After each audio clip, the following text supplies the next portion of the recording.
حالة من الاستنفار والقلق عاشها سكان قرية زاوية ببلدية سيدي نعمان بعد الفيضانات التي أدت إلى شلل حركة المرور ودخول المياه إلى المنازل بسبب انسداد البلوعات والمجاري المائية التي تماطلت السلطات المحلية في فتحها. صافي كثر 26 البروبليم ما كاين لا نشت كاشكال لا ميري ولا شو ودي حوز فلان شو السبه الفوسيات والفريضه راه زرام بوشين أذق من المثبت السواثني ندي قد تسجل هذا سوالف ثاه الفوسية ثاني ذم ذا أنا غادي حوس نفلس بيثبت السواث يعني مثلا كثيرة ساعتين ثلاثة شنو من هتولد الفوسية ذاك كتور لما ذا ولا شافراس ولاش هتولد يسيه انت قنطيارو كبوشين ولاش اللي بيزق سفون داو بريد يسيه قت بلوكين وقيا دير ارض قيا سيفاكين ذا قد دير ارض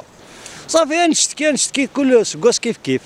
شوك فتحنا نهضر نقارب بلي لي زوتوريتي كي سون ابسون سور توت لا لين اكون يهضر بي وكل حوايج على ما سي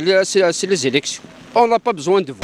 هذا وقد نشد سكان السلطات المحلية إلى إنجاز قنوات صرف المياه بكل المقاييس لتفادي مثل هذه الكوارث التي تتكرر كل سنة.